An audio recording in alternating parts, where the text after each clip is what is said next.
Kwa jina la Baba na neema ya Bwana wetu Yesu Kristo na mapendo ya Mungu Baba na ushirika wa Roho Mtakatifu ukae nanyi wote.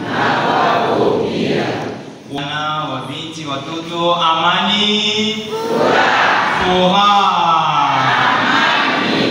Siku ya Mungu ya 13 katika mwaka wa Eklesia.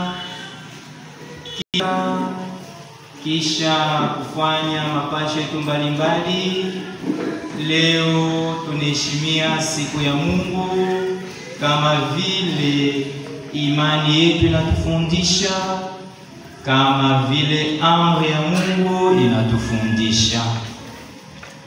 Kuheshimia siku ya Mungu maana yake ni kuacha vyote na kuya kumshukuru Mungu, kuya kumtolea maisha yetu, uzima wetu, na kumtolea tena juma ingine itaanza.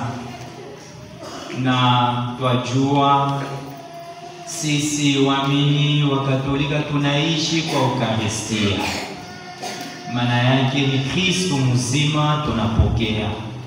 Ndiyo maana kila mmoja wetu atambue kenyewe anakujia kumisa, ajitayarishe moyoni na katika mwili yake kwa kupokea baraka, neema na uzima inapotoka kwa Mungu.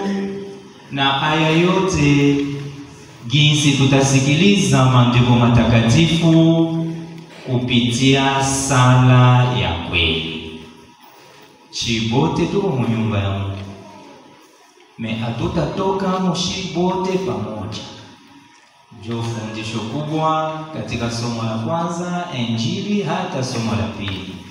Basi ndugu wapenzi, tuombe ni neema ya kujua kusali, neema ya kujua kutosha maneno ya kweli